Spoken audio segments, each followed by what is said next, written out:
ఆంధ్రప్రదేశ్ రాజకీయాల్లో ఎవరి లెక్కలు వాళ్ళవే. తెలుగుదేశం పార్టీ జనసేన కూటమిలో భాగంగా వాళ్ళ సీట్ల సంఖ్య, సీట్ల సర్దుబాటు లెక్కలైతే తేల్చేసుకుంటున్నారు. రేపో మాపో ఒక ప్రకటన కూడా చేసేస్తారు. 25 ఇస్తారా, లేదంటే 20 ఇస్తారా, 30 ఇస్తారా. కానీ భారతీయ జనతా పార్టీ పరిస్థితి ఏంటి? ఇప్పుడు బీజేపీ వంతు వచ్చిందా? బీజేపీ తేల్చుకోవాలా, లేదంటే వీళ్ళిద్దరూ తేల్చుకున్న తర్వాత ఒక లెక్క వాళ్ళకి చెప్పేస్తారా? బీజేపీ మొదటి నుంచి కూడా ఈ పొత్తు విషయంలో, లేదంటే పవన్ కళ్యాణ్ గారు తీసుకుంటున్న నిర్ణయాల విషయంలో కేవలం ప్రేక్షక పాత్రే ఎందుకు పోషిస్తోంది? ఇక్కడ ఆంధ్రప్రదేశ్లో రాష్ట్ర నాయకత్వం లోపమా, లేదంటే హైకమాండ్ ఎటువంటి ఆదేశాలు లేకపోవడం వల్ల సైలెంట్ అవ్వాల్సి వస్తుందా? ఇదే అంశం మీద చర్చించే ప్రయత్నం చేద్దాం. బీజేపీ వంతు వచ్చిందా సార్? తాను ఏమన్నా తేల్చుకోవాలా, లేదంటే వీళ్ళు ఏమన్నా చెప్తే దాన్ని బట్టి ఒక నిర్ణయం తీసుకుందామని ఇంకా వేచి చూసే ధోరణిలోనే ఉందా? ఒక క్లారిటీ అయితే ఉంది భారతీయ జనతా పార్టీ. తెలుగుదేశంతో పొత్తు పెట్టుకుంటే నష్టపోతామనేది అది జాతీయ నాయకత్వానికి ఉన్నటువంటిది. ఎందుకంటే ఎప్పుడు పొత్తు కావాలి మనకి, ఇక్కడ దాని వలన ప్రయోజనం లభిస్తుందంటే తెలుగుదేశంతో పొత్తు వలన ప్రయోజనం కంటే కూడా నష్టమే జరిగింది దానికి 2 సార్లు కూడా, 99లోనైనా 2014లో. కాబట్టి అది వద్దన్నది వాళ్ళ కార్యకర్తలో 100కి 90% మంది దగ్గర ఉన్నటువంటి ఫీలింగ్. ఒక్క 10% మంది మాత్రమే కావాలని కోరుకుంటున్నారు. రాష్ట్ర నాయకులు కూడా అలాగే అనుకుంటున్నారా? ఖచ్చితంగా 90% మంది కేవలం బయట నుండి వచ్చి పదవుల కోసం ఆశిస్తా, పవర్లో ఉన్నటువంటి పార్టీలోకి వస్తే ఏదైనా పదవులు వస్తాయి అని ఆశిస్తున్నటువంటి వాళ్ళు మాత్రమే కోరుకుంటున్నారు తప్ప మిగతా వాళ్ళు వద్దనే కోరుకుంటున్నారు. గ్రౌండ్ లెవెల్లో ఉన్న కార్యకర్తలందరి నుంచి కూడా అదే ఫీడ్బ్యాక్ ఉంది. అసలు గత 25 ఏళ్ల నుంచి కూడా సొంత బలాన్ని ప్రూవ్ చేసుకునే టైం రాలా. మొన్నటిసారి వచ్చింది, కానీ ఆ టైంలో అందరూ కలిసి విష ప్రచారం చేసి ఉండటం వల్ల ఫేస్ చేసింది అది. తెలుగుదేశం మైనస్ని బీజేపీ ఫేస్ చేయాల్సి వచ్చింది. ఇప్పుడు ఎవరు కూడా బీజేపీని పెద్దగా విమర్శించరు ఎక్సెప్ట్ కాంగ్రెస్. వైసీపీ వాళ్ళు విమర్శించరు పెద్దగా, తెలుగుదేశం జనసేన కూడా విమర్శించరు. ఎవరు ఎజెండాలు చెప్పుకుంటారు. ఆ రూట్లో చూసుకున్నప్పుడు ఒకటి సెంటర్లో మోడీ ఇంపాక్ట్ అనేటువంటిది కూడా ఉంటుంది కాబట్టి కొంత ఓట్లు తమ ఓట్లు ఇంప్రూవ్ చేసుకోవచ్చు అని బీజేపీ భావిస్తుంది. సీట్లు సాధించితే ఎదుగుదల అన్నటువంటిది పెద్ద సొద్దదండగా అన్నటువంటి దానికి సాక్ష్యం 99లో సీట్లు వచ్చినాయి. 2004కి సంకనాకిపోయింది పార్టీ. 2009లో ఉనికి కోసం కొట్లాడాల్సి వచ్చింది. కాబట్టి సీట్లు ఉన్నాయి ఆ రోజున, కానీ ఏమి ఎదగలేదు కదా. మళ్ళీ 2014లో సీట్లతో పాటు మంత్రి పదవులు కూడా ఇచ్చారు. కాబట్టి ఎదగాలి కదా. మరి ఏమన్నా ఎదిగిందా పార్టీ? ఒక దాన్ని ఏమంటారంటే అల్పమైన పొత్తుల వలన పార్టీకి ప్రయోజనం ఏం లేదు, వ్యక్తులు ప్రయోజనం పొందుతారు అంతే తప్పించి పార్టీకి ప్రయోజనం లేదు. అదే దీర్ఘకాలిక దృష్టితో ఉంటే బెటర్ అని పవన్ కళ్యాణ్ కూడా ఆగమన్నారు. అలాగని సింగిల్కి వెళ్తే పరిపూర్ణ మెజారిటీ వచ్చే కాన్స్టిట్యున్సీ ఒకటైనా ఉందా భారతీయ జనతా పార్టీ? అవసరం లేదు, నా సత్తా ఇదని ప్రూవ్ చేసుకుంటే. ఇప్పుడు అంటే ప్రతి చోట 10,000 20,000 వచ్చిందని చెప్పుకోవడం తప్ప గెలిచే పరిస్థితి లేదేమో అని. ఇప్పుడు అట్లా లెక్క అయితే కనుక కమ్యూనిస్టులు సొంతం పార్టీ మూసేసి కూర్చోవాలి కదా. ఇప్పుడు అంటే వాళ్ళంటే ఓకే, ఎవరైనా అంతే కదా. ఇప్పుడు భారతీయ జనతా పార్టీ ఒకప్పుడు ఏమీ లేదు, ఇవాళ జాతీయ స్థాయిలో పవర్ లో ఉంది. పవర్ లో ఉన్నటువంటి పార్టీ 10,000 ఓట్లు తనకు ఉంది అనేటువంటిది ప్రూవ్ చేసుకుంటే నెక్స్ట్ ట్రిప్కి 50,000 కోసం ట్రై చేస్తుంది. కానీ దానికోసం ఎవడెనకాల సంఖలో కూర్చుంటే వీళ్ళ కొరిగేది ఏంది? వీళ్ళకి వచ్చే 10,000 ఓట్లు ఆడికిచ్చేయడమే కదా. వాడికి ఇంకా వీళ్ళకి వచ్చే ప్రయోజనం ఏంటి? టీడీపీని రిజెక్ట్ చేస్తే భారతీయ జనతా పార్టీ పవన్ కళ్యాణ్ కూడా వదులుకోవాల్సి వస్తుందా? అందుకు సిద్ధంగా ఉంటుంది? వాళ్ళు ఆల్రెడీ సిద్ధంగానే ఉన్నారు. ఇప్పుడు పవన్ కళ్యాణ్ బీజేపీని వదులుకోవడానికి సిద్ధంగా ఉన్నారు. ఎందుకనంటే తెలుగుదేశం జనసేన పొత్తుల మీటింగ్లు జరుగుతున్నాయి. బీజేపీ వాళ్ళని ఏమైనా పిలిచారు? రాష్ట్ర స్థాయి వాళ్ళని పిలవలేదు. ఇప్పుడు నిన్న కూడా మీటింగ్లు 2 సార్లు జరుపుకున్నారు. పురంధేశ్వరిని ఏమైనా పిలిచారా? పిలవాల్సింది పురంధేశ్వరి కదా. ఏమ్మా మేమిద్దరం చర్చించుకున్నాం, మీరు కూడా రండి అని. ఈయన అసలు వాళ్ళని పిలవట్లేదు. అంటే బీజేపీని అవాయిడ్ చేస్తున్నాడు కదా. అంటే పవన్ కళ్యాణ్ గారి దృష్టిలో బీజేపీతో పొత్తులో ఉన్న సంగతి మర్చిపోయారేమో. అంటే పవన్ కళ్యాణ్ ఏంటి వీళ్ళందరూ నాయకులుగా చూడట్లేదు ఆయన. నేను జాతీయ స్థాయిలో మీ వాళ్ళతో మాట్లాడతాలే, నేను పైన మాట్లాడతాలే, పో పని చూసుకోపో అని చెప్తున్నట్టుంది.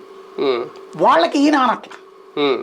సమస్య ఏంటంటే ఇక్కడున్న భారతీయ జనతా పార్టీ నాయకులు పవన్ కళ్యాణ్ దృష్టిలో జుజూబీలు కాబట్టి వీళ్ళని అసలు పలకరించడు ఆయన. అప్పుడు ఈయన కెపాసిటీ వాళ్ళ దృష్టిలో జుజుబీనే కదా, వాళ్ళు ఈయన పలకరించట్లేదు. సింపుల్ లాజిక్ అనమాట. ఇప్పుడు మొన్న బీజేపీ జనసేన పొత్తు తెలంగాణలో ఎవరు మాట్లాడారు? కిషన్ రెడ్డి, లక్ష్మణ్ మాట్లాడారు. జాతీయ స్థాయి నాయకులు వచ్చి కూర్చున్నారా? అమిత్ షాను లేకపోతే మోడీ వచ్చి కూర్చున్నారా? లేదుగా. రాష్ట్ర స్థాయిలోనే జరగాలి పొత్తు. ఆ పొత్తుకి ఇక్కడ వస్తున్న కమ్యూనికేషన్ గ్యాప్ ఏంటంటే తెలుగుదేశం నేరుగా బీజేపీతో కూర్చోవట్లేదు. వాళ్ళ భయం ఏంటి? మైనారిటీ ఓట్లు పోతాయి ఒత్తుతో ఒకటి, అలాగని బీజేపీతో శత్రుత్వం పెట్టుకోకూడదు. నెంబర్ 2, మన చేతికి మట్టి అంటకుండా పవన్ కళ్యాణ్కి నెత్తిని పెట్టేశారు శిఖరం, నువ్వే వెళ్ళి కలుపు అనేసి. పవన్ కళ్యాణ్కేమో వీళ్ళతో మాట్లాడడం ఏంది, నేను పైన మాట్లాడతాలే అని. పైన వాళ్ళు ఏమి పిలవట్లేదు. ఇప్పటికి 2 సార్లు 3 సార్లు బ్రేకింగ్లు వచ్చినాయి, కానీ లేదు. అంటే ఏంటి, ముందు ఒకవేళ ఇవ్వాలంటే ఈయనకి చంద్రబాబుకి అసలు లాజిక్ ఇక్కడ అందరికీ తెలియదు. ఒక లాజిక్ ఉంది, ఒక సీక్రెట్ ఏంటి అంటే, చంద్రబాబు బీజేపీ అగ్రనేతలతో మాట్లాడడం పెద్ద కష్టం కాదు.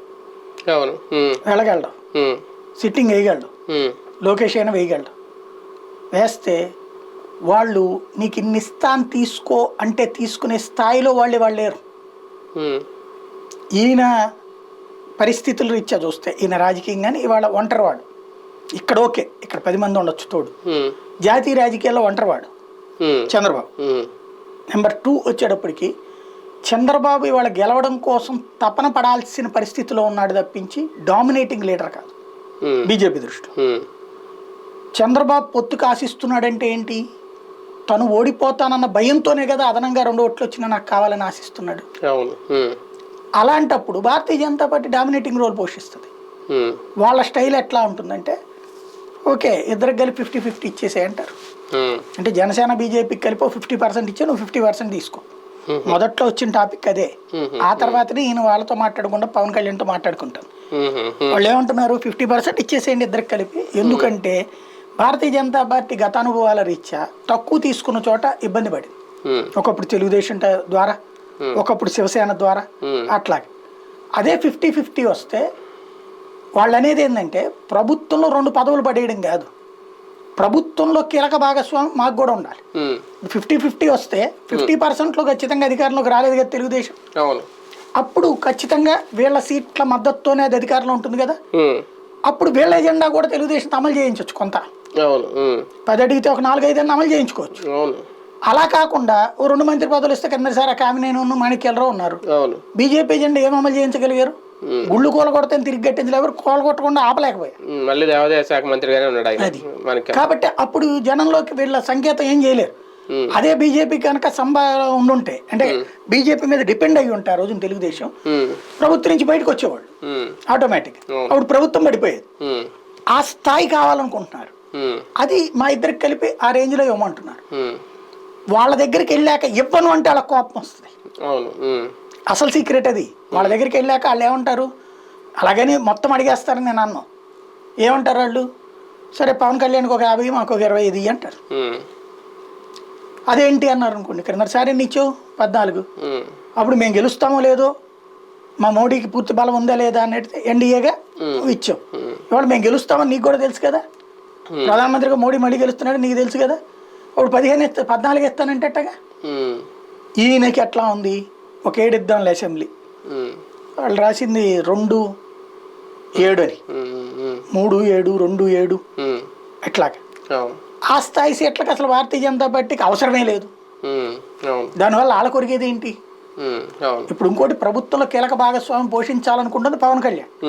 భారతీయ జనతా పార్టీ వచ్చి ఇక్కడ కీలక భాగస్వామ్యం పోషించదు కదా, ఆటలో అరటి పండులాగా ఉంటుంది అది. బీజేపీ విషయంలో తెలుగుదేశం పార్టీ ఇప్పుడు ఏమన్నా చివరి ప్రయత్నాలు చేస్తుందా, లేదంటే అసలు ప్రయత్నం ఇప్పుడే మొదలైందా? అసలు ఎక్కడ ప్రయత్నించట్లేదు, ఓన్లీ పవన్ కళ్యాణ్కి వదిలేసింది. పాల ముంచినా భారం అయింది అని. ఇప్పుడు ఏమన్నా స్టార్ట్ చేస్తా, ఏం లేదు చేసేటట్టే చెప్పేవాళ్ళు కదా మేము మాట్లాడుతున్నామని. ఏం లేదు కదా. 8వ తారీఖున ఫైనల్ మీటింగు, 14వ తారీఖున జాయింట్ బహిరంగ సభ అన్నారు. అంతేగాని అక్కడ బీజేపీ ప్రస్థానం ఎక్కడుంది అసలు?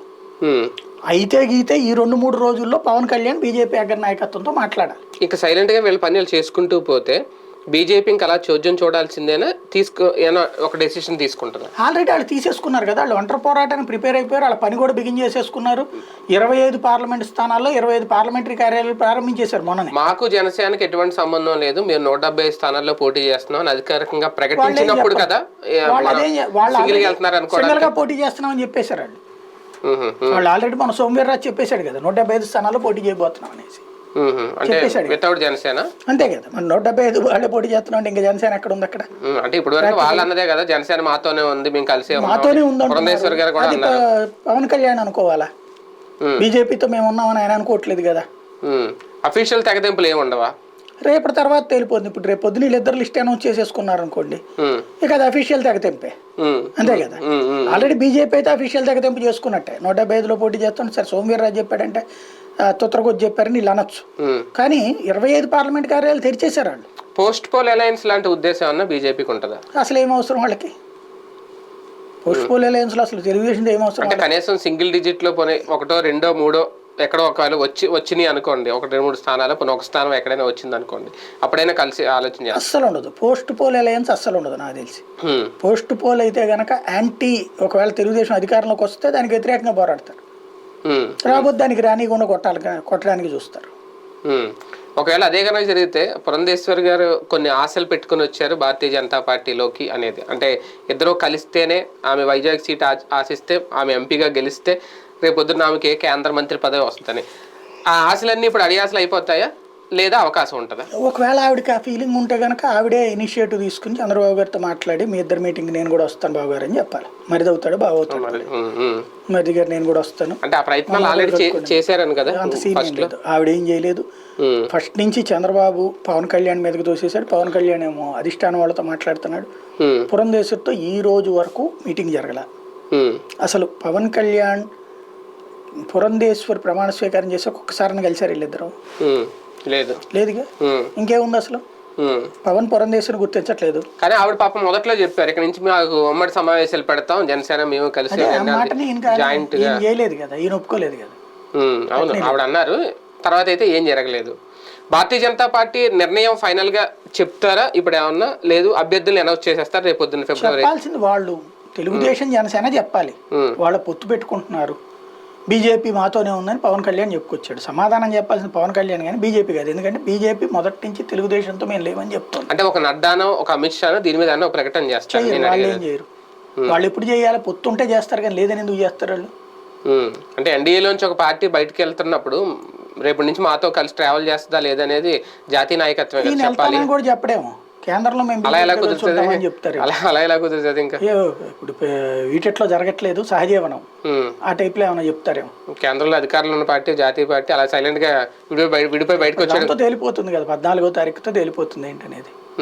సింగిల్ గా పోటీ చేసేంత ధైర్యం భారతీయ జనతా పార్టీకి ఉందా? అంటే గెలుస్తామనే ధీమానా, లేదంటే ఒక టెస్ట్, ఒక ప్రయోగం మా బలం ఎంతో చూసుకోవడం వరకు మాత్రమే పరిమితం అవుద్దా? భారతీయ జనతా పార్టీ ఎప్పుడు సింగిల్గా పోటీ చేసే ధైర్యమే చేస్తుంది. మధ్యలో వీళ్ళు వచ్చి దూరడం తప్పించి ఆ సింగిల్గా పోటీ చేసి ఎదగాలనుకుంటుంది. మన తెలంగాణలో సింగిల్గా పోటీ చేస్తేనే 8 సీట్లకు వెళ్ళింది, 14% ఓట్లు వచ్చినాయి. ఇక్కడ కూడా అసలు అట్లా చేద్దాం అనుకుంది, కాబట్టి దాన్ని అట్లా పోనీయకుండా చెడగొట్టింది. మధ్యలో మళ్ళీ అధికారంలోకి వస్తుందని చూసో ఆంధ్రప్రదేశ్లో కూడా ఓటు శాతం పెరిగే అవకాశం ఉందా? భారతీయ జనతా పార్టీకి నాకు తెలిసినంత వరకు, నాకున్న అవగాహన మేరకు అయితే 100 కంటే ఎక్కువ ఓట్లే వస్తాయి. పోటీ మేబీ కాంగ్రెస్తో ఉండొచ్చును. కాంగ్రెస్ కంటే ఎక్కువ వస్తాయో తక్కువ వస్తాయో చూడాలా. ఒక పార్లమెంటు స్థానాలకు అసెంబ్లీ కంటే కూడా ఎక్కువ ఓట్లు వస్తాయి. ఆంధ్రప్రదేశ్లో కాంగ్రెస్ తో పోటీ పడడం అంటే అది అంత చెప్పుకోదగ్గ పరిణామం కాదేమో. మించేం కాదు, ఎందుకంటే ఇప్పటికిప్పుడు పార్టీని ఇన్నాళ్ళు కూడా పవన్ కళ్యాణ్ దెబ్బతీస్తా వచ్చాడు, ఏది ఎదగనీయకుండా మాతోనే ఉంది అని చెప్పి. చివరికి ఆయన తెలుగుదేశంతో వెళ్తా దీన్ని కూడా బలవంతంగా లాక్కాడు. మోడీ ఇంపాక్ట్ ఏమి ఆంధ్రప్రదేశ్ లో పనిచేయదా? ఎందుకంటే ప్రస్తుతం ఇక్కడ ఉన్న ఎమోషన్స్ అనేటువంటిది 2 పార్టీల మధ్యనే క్యారీ ఫార్వర్డ్ అవుతుంది కాబట్టి, 3 బలమైనటువంటి ప్రాంతీయ నేతలు ఉన్నారు కాబట్టి ఇప్పటికైతే మోడీ ఇంపాక్ట్ ఏం పనిచేయదు. అంటే హిందుత్వ అంశం కానీ, ఒక అయోధ్య అంశం కానీ, ఆయన పార్లమెంట్ లో ప్రవేశపెట్టిన బిల్లుల విషయంలో కానీ ఇవేమి ఆంధ్రప్రదేశ్ లో బీజేపీ వైపుకి కొంత ఓట్ బ్యాంక్ ను కూడా తీసుకురావా? భారతీయ జనతా పార్టీకి పబ్లిక్ పాజిటివ్ ఉంటుంది, కానీ ఓటింగ్ దగ్గరకు వచ్చేటప్పటికి అవి చూసుకుంటారు, కులమా ప్రాంతమా మా పార్టీనా అన్నట్టు. ఇప్పుడు వైసీపీలో ఉన్నటువంటి వాళ్ళలో 60 నుంచి 70% మంది బీజేపీ చేస్తుంది మంచిదనే చెప్తారు, కానీ వాళ్ళు ఏమి ఇటుకు వచ్చి ఓటేయరు. తెలుగుదేశం పార్టీలో ఉన్నటువంటి వాళ్ళలో 30 నుంచి 40% మంది మోడీ కరెక్ట్ చేస్తున్నాడని చెప్తారు, వాళ్ళు ఏమి ఇటుకు వచ్చి ఓటేయరు. జనసేనలో 100కి 80% మంది మోడీ కరెక్ట్ అని భావిస్తారు, కానీ ఇటు వచ్చి ఓటేయరు. మా నాయకుడే కరెక్ట్ అంటారు. మా నాయకుడికి మోడీ ప్రాపకం కావాలని కోరుకుంటారు తప్పించి మోడీ డైరెక్ట్ గా మనం ఇక్కడ తీసుకొద్దామని కోరుకోరు. ప్రస్తుతం ఓటింగ్ సరళి ఆ విధంగా ఉంది ఆంధ్రప్రదేశ్లో. ఇది మారాలి అంటే బీజేపీ ఒంటరిగా ఈ 5 ఏళ్ల నుంచి సీరియస్గా కష్టపడి ఉంటే కనుక నడిచేది. 2020 నుంచి తెలంగాణలో ఎట్లా ప్రయత్నించారో అట్లాగే ఎక్కడ కూడా ప్రయత్నించుంటే సక్సెస్ఫుల్గా ఉండేది. అట్లా కానీయకుండా పవన్ కళ్యాణ్ మనిద్దరం అని చెప్తూ ఆట ఆడేయాల. ఓ రకంగా చెప్పాలంటే రిజర్వ్ ప్లేయర్గా బీజేపీని అట్టిపెట్టేశాడు ఆయన ఆట ఆడేసుకున్నాడు. కాబట్టి ప్రస్తుతానికి భారతీయ జనతా పార్టీ ఈ దఫా ఓ రకంగా చెప్పాలంటే మోసపోయిన బాధితురాలు. రాజకీయాలు. ఎప్పుడు అంతేనేమో. ఎప్పుడూ అవ్వదు. ఎందుకంటే దాని ఆట ఇంతవరకు ఏంటంటే ఆంధ్రప్రదేశ్లో ఇట్టా మోసం చేసింది లేదు. ఇదివరకు తెలుగుదేశం పార్టీతో మోసం అంటే పవర్లోకి వచ్చి మోసం కదా, అది వేరేది. ఇది ఎదగనీయకుండా ముందు చేసిన మోసం, మిత్రద్రోహం. బీజేపీ సింగిల్గా వెళ్తుందంటే ఒక 2 ప్రశ్నలు ఉత్పన్నం అవుతున్నాయి. ఒకటి ఏంటంటే పార్లమెంటు స్థానాల్లోనైనా తన ఉనికి చాటుకోగలుగుతుందా ఆంధ్రప్రదేశ్లో అనేది ఒకటి. రెండోది ఏంటి అంటే ఇప్పటివరకు జనసేన బీజేపీ కలిసి ఉన్నాయి కాబట్టి వైసీపీలో ఉన్న అసంతృప్తులు బయటకు వచ్చి టీడీపీనో లేదంటే జనసేనో చూజ్ చేసుకుంటున్నారు, కానీ బీజేపీ వైపు ఇంకా రాలేదు. ఇప్పుడు సింగిల్గా వెళ్తే ఒక ఆల్టర్నేటివ్గా అటువంటి వాళ్ళకి బీజేపీ కనిపించే అవకాశం ఉందా? ఖచ్చితంగా ఉంటుంది. అయితే ఎంత మేర వీళ్ళు ఇప్పుడైనా సరే తొందరగా తెగేసేసుకుని మేము ఒంటరి పోరాటం అని చెప్పేసి వాళ్ళతో మాట్లాడేందుకు ఒక కమిటీ వేసుకుంటే ఖచ్చితంగా పవర్ఫుల్ లీడర్లు ఒక 10-12 మంది అన్న పోటీ చేస్తారు. అది చాలా బలంగా ప్రయత్నించేటటువంటి అవకాశం ఉంటుంది. ప్రస్తుతం ఉన్న పరిస్థితుల్లో కావాల్సింది నాకు ఉన్న అవగాహన మేరకు అయితే ఆంధ్రప్రదేశ్లో అసెంబ్లీ సీట్లకి బీజేపీ అన్ని చోట్ల పోటీ చేస్తే వచ్చే ఓట్ల కంటే కూడా పార్లమెంటు సీట్లకు వచ్చే ఓట్లు ఎక్కువ ఉంటాయి ఖచ్చితంగా. డబులైనా ఆశ్చర్యపోనక్కర్లేదు. వైసీపీ తెలుగుదేశం ఓటర్లు కూడా పార్లమెంటు స్థానాల విషయంలో బీజేపీకి ఓటేస్తారు నేను బలంగా నమ్ముతున్నాను. అంటే మొత్తం అని కాదు, అధికారంలోకి రాకపోవచ్చు, కానీ ఒక బలమైనటువంటి ఓట్ బ్యాంక్ ప్రారంభం, గతంలో ఎన్నడూ లేనటువంటి ఒక ఓట్ బ్యాంక్ని అని అనను. ఎందుకంటే గతంలో 18% వచ్చినటువంటి సందర్భం ఉంది, ఇప్పుడు అంత రాకపోవచ్చు, కానీ ఆ తర్వాత జరిగినటువంటి పరిణామాలతో పోల్చుకుంటే గట్టి ఓటు బ్యాంక్ ఈ దఫా వచ్చేటటువంటి అవకాశం కనబడుతుంది. పార్లమెంట్ స్థానాల్లో కూడా పోటీ మాత్రమే ఉంటుందా, గెలిపే అన్న ఒక సీట్ పోటీ మాత్రమే ఉంటుంది, గెలిచే అవకాశం అయితే ప్రస్తుతానికి కనిపించట్లేదు ఎక్కడ కూడా మొత్తం రాష్ట్రం. రైట్, చూద్దాం. భారతీయ జనతా పార్టీ ఇంకా తేల్చుకోవాల్సిన సమయం లేదా తేల్చేసుకుందా? నిజంగా సింగిల్గా బరిలోకి దిగితే కనుక బీజేపీ తన ఉనికిని చాటుకుంటుందా, తన బలాన్ని ఎంత పెంచుకున్నామని చెప్పి ఒకసారి ఒక ప్రయోగం లేదంటే ఒక టెస్ట్, ఒక పరీక్ష పెట్టుకుంటుందా, ఏం చేస్తుందనే చూద్దాం.